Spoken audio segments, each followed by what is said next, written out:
A very good morning to you. Welcome to the West Ham Voice on Wednesday, the 29th of January. I hope you're all doing well.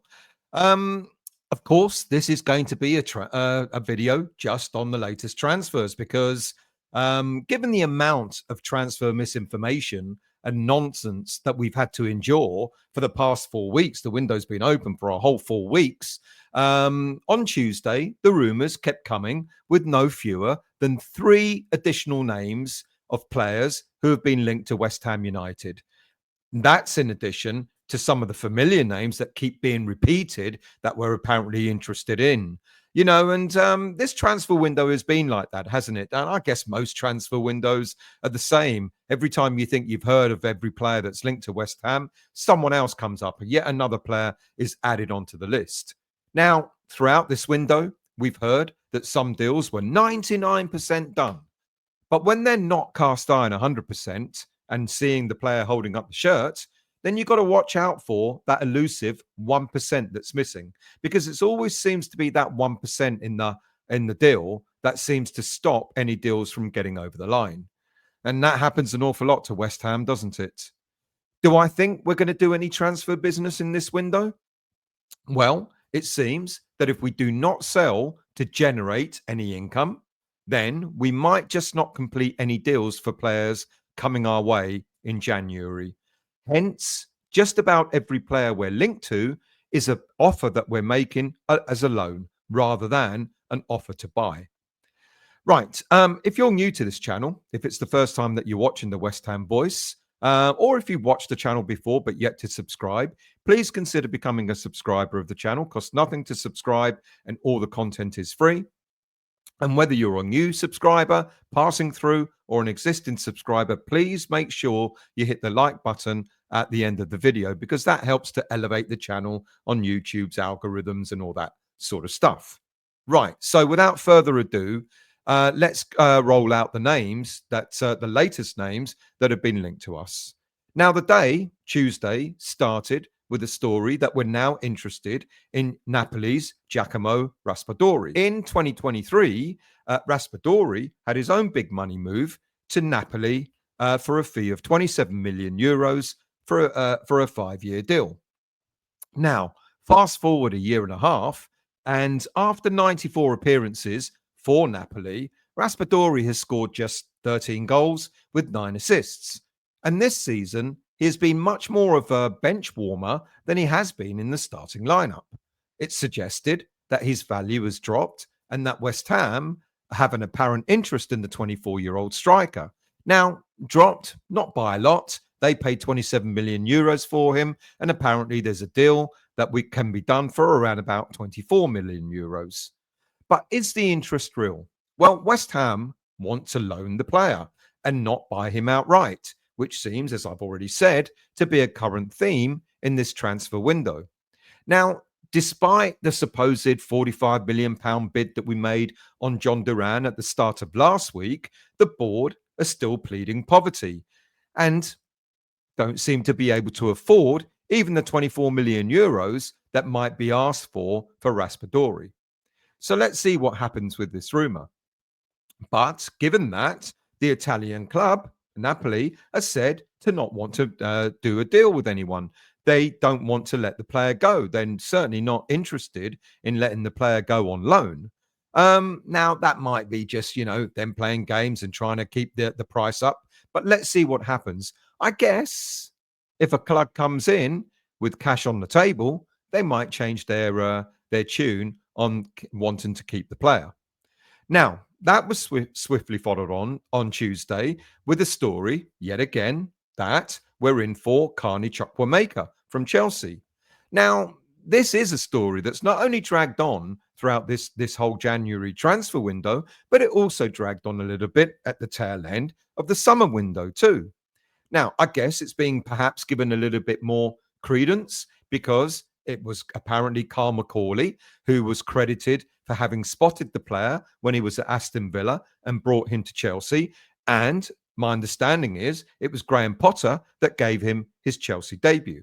However, yet again, we want to loan the player, but Chelsea value the player at 40 million pounds, and they want to cash in on him. They want at least a purchase or a loan with an obligation to buy at the end of the season.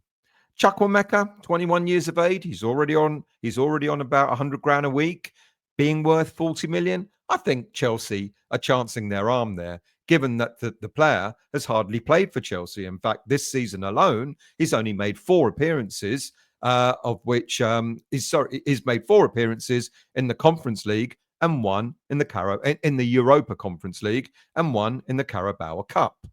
Now, he's not likely to get much more game time, much more appearances if he stays at Chelsea for the remainder of this season.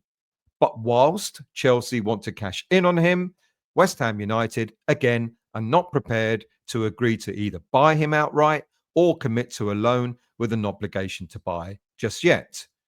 As with the Raspadori story, it's another one that I'm not so sure we'd get over the line, given that we just want to make a loan deal. But let's see how we get on much closer to the deadline, because at the very least, what Chelsea can do is get the player off their wage bill, which may help them. If anything, West Ham owners have a great opportunity to thrash out a deal for a player whilst we play Chelsea on the last day of the transfer window. You know, they might be sitting there whilst the game is going on and doing a deal in the background. Let's see what happens there. And no sooner was the ink drying on the Raspadori and Chukwuemeka stories than yet another player was linked to us later in the afternoon. This time, it's from a Spanish club, Atletico Madrid, and that is for player Rodrigo de Paul. Now, de Paul is the other end of the spectrum to 21-year-old Chukwuemeka. He's a 30-year-old Argentinian international with a year and a half left of his contract at the Spanish club. Now, we already have one Argentinian international on our books. Are we really going to be looking for another one who's at 30 years of age? It's been suggested that Atletico have no interest in wanting to sell the player, and they're apparently pushing hard for the player to sign a new deal. Now, apparently, we've tabled a £21 million bid for the player. I don't think that really is likely. If we're not going to be bidding for anyone that's younger, like Raspadori, who's only 24 million euros, are we really bidding £21 million for De Paul? I'm not so sure. I can really, when I think about this, Atletico Madrid want him to sign an extended contract. He's only got a year and a half left on the one that he has. All of a sudden, he's available for sale. This could be agent talk, where the player's agent wants to ensure that his client gets the best new contract possible from Atletico. So why not put the rumor out there that clubs like West Ham United want to sign him? Look, if he's that much in demand, then Atletico would do the deal and give him a new contract. Do I think West Ham are interested in this player? In all honesty, no, I don't think we are. But just to continue with the trend in the early evening, we were linked to yet another midfielder. This time, we're going back to Italy, where apparently we're rumoured to be interested in midfielder Nicolo Fagioli, who apparently is ready to leave Juventus, and we hold an interest in this player. The 23-year-old midfielder, probably better than a third, with the greatest of respect to De Paul. I'm sure he's a very good player. But if we're looking at possible signings in midfield, we're likely to be going for maybe a 23-year-old midfielder in Fagioli. Now, he developed through the Juventus youth scheme, and he's only made, in the time that he's made into the senior team, he's only made 69 appearances for the club. However, he's also an Italian international, but he's not been a consistent starter for the Italian team, and nor has he been for Juventus. This season alone might be a chance for him to look. They value him at something like £16 million. That's a decent price tag, and that might be within our range. And I'll explain why in a minute when I talk about some of the players that have been rumoured to be leaving West Ham. So hold that £16 million price tag in mind. But yet again, I think the preference for West Ham, if they do go for this player, is a loan deal with an option to buy. Because as with most players these days, there can be an element of doubt, especially players who are not starting regularly for their club. He's had a few injuries, or nothing major, all minor injuries, niggles here and there. However, he does come with baggage. And the baggage for this player is that last season, in 2023, he was suspended, he was banned for 7 months for gambling. Now, I don't know. We're told, my understanding is, he's a very good player, a very interesting player, and someone that perhaps someone like Graham Potter can make the most of. But given that I did a show the other day talking about some of the players that we've already got in the pipeline, players like Freddie Potts coming back, are we going to go for the likes of this player? I don't know. Fagioli's an interesting one. And then with regards to more players coming in, of course, the day has been dominated. Well, the whole transfer window has been dominated as to whether we're going to sign Evan Ferguson from Brighton or not. Now, apparently, a number of new obstacles have come about. Does it surprise anyone to hear that? Probably not. Obstacle number one is that the player, as we already know, is still carrying an ankle injury, albeit that it's suggested that he'll be recovering from that pretty imminently, just before the transfer window shuts, maybe. But given that Graham Potter has stated that anyone he brings in is going to have to hit the ground running, are we really going to be risking trying to get Ferguson to West Ham United? Obstacle two: despite Brighton insisting earlier in the transfer window that the player was not for sale, according to reports on Tuesday, it now sounds as if they've changed their minds and they're willing to listen to permanent offers. And this might now knock West Ham out of the equation of getting him because, of course, West Ham want to loan the player. They do not want an obligation to buy. They want a loan with a potential option to buy. But if now Brighton are looking at the possibility of selling him, that might just knock us out of the equation. However, if other teams are interested in buying him in this window, then we're just not going to compete with that. And that leads me on to obstacle three. According to the senior source at West Ham, there are up to 20 clubs interested, some still in the Premier League and now some abroad. I think a couple of German clubs as well as some English clubs. Maybe that's why Brighton have changed their stance on perhaps looking to cash in on the player. Given that there are so many teams apparently interested in him, there might be a team out there that will happily fork out the money that Brighton thinks he's worth. Now, I've said before, they think he's worth anything between 45 million to 60 million pounds. Are they thinking on cashing in? I don't know. In all honesty, with so many obstacles, perhaps we should just park this one, walk away from it, let other teams fight it out amongst them as to who signs him. But, of course, the link is with Graham Potter. And that's why I guess that the story has been running for so long, because Potter knows him. He knows him really well from his days at Brighton. So let's see what happens, what materializes. But my understanding is West Ham do not want to get a loan with an obligation to buy, and they're certainly not going to buy him outright in this window. Perhaps maybe we just wait until the summer to do our striker business. And with Carl McCauley potentially identifying players who might suit our team as well as our club wallet, maybe it's summertime that we should be shopping for a striker and not now. And what about players leaving? Well, I've already stated in the West Ham Weekly the nonsense about Juventus being interested in Jean-Claude Todibo. And it was corroborated again by the senior source when asked. The senior source replied that we only have 3 central defenders and we're not looking at getting rid of anyone. But on top of all that, as I said in the Monday show, not only is he still out at the moment for several more weeks, he's simply not our player to negotiate any deals for.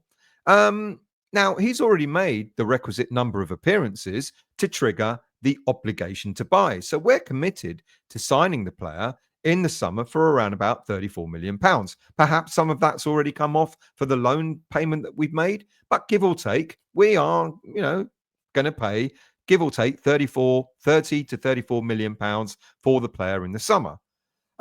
Yeah, sure. Once he's our player, then we can we can definitely sell him to Juventus or anybody else that might be interested. But if you recall what happened last summer, one of the main reasons why we got Todibo in the first place was because Juventus just simply couldn't arrange a deal for him. They couldn't afford the money that we obliged to pay for him. And I doubt very much they're going to be able to afford him this coming summer either. So I think the Juventus story is just garbage, to be quite honest with you. Now, another player that was interesting yesterday that was linked to move away is Danny Ings with a move to Everton in the pipeline. Come on. David Moyes has taken over Everton and all of a sudden he's being linked to some of our players. Look, do I think it has potential? In a roundabout sort of way, perhaps it does. What I said about Danny Ings in the summertime is that he was determined to just walk away from West Ham. He's at the end of his contract. He could walk away from West Ham, sign on with a new club, get a nice signing on fee, and also maintain a decent wage. He's already earning 125 grand a week at West Ham. Now, interestingly, if Everton turn around to him and say, look, we'll give you a, I don't know, year and a half deal, 2-year deal, 2.5-year deal, something like that, and keep you on your wages that you're on, then maybe, just maybe, Danny Ings might be tempted and West Ham United might be tempted. What would we sell him for? £4-5 million, £6 million, something like that. And then for Everton to take on the wage, we'd save, if we get 5 or 6 million for him, we could save the wage between now and the end of June, another 2.5 million. There's your 8.5 million going into the pot to potentially sign a player. Now, this may appeal to Ings, as I said, if the story is true. So we hold out for that one. And then finally, if you remember, I said hold the thought about the 16 million for buying a player. We heard on Tuesday evening that Shakhtar Donetsk had made a £12.5 million bid for Luis Guilherme. But apparently there are other clubs interested in the player as well. It's not yet known whether West Ham would expect to accept such a low ball bid, but I guess the money could go some way in targeting a player to come into the club. So there's a little bit of money coming in if we sell Guilherme and if we sell Danny Ings. Not only, as I said, would we get maybe £5-6 million, maybe a little bit more for Ings, but £2.5 million saved in wages. Yes, I know we'd have to pay wages to anyone else that comes in, but we're certainly not going to be paying them 125 grand a week. And if we get 16 million, 12.5 million pounds for Guilherme, would we take that to invest in other players? Hold that thought. It's going to be quite interesting to see what happens there. That's the brief roundup. There are others, of course. Ben Chilwell. I don't think a deal would make sense. I talked about that in the West Ham Weekly Show as well. It just doesn't make sense at all. Certainly not in this window, and maybe not even in the summer window, given that he's on 225 grand a week. And of course, we are interested in Angel Gomez, a target for the summer. Now, I've read, we might approach him in the summertime. That'd be too late. As we know, Gomez can speak to clubs outside the French league now in order to agree something to move in the summertime. So I hope we're not waiting until the summer, because if we are, then we're not getting him either. There are plenty of other stories. Those are the main headlines. I'm sure by the time this video goes out Wednesday morning, there's going to be a plethora of other names that are going to be linked to us. Are you getting bored with it? I certainly am. Just want to get on with the football now, because the football is beginning to be a little bit interesting. That's it. Thank you for watching. Thank you for listening. I do appreciate it. Like I said, if you have yet to subscribe, please consider subscribing. And whether you are subscribed or not, please do hit the like button as you leave the video. I'll see you all again very soon. I'll probably do another video later on Wednesday. Thanks for watching. See you soon.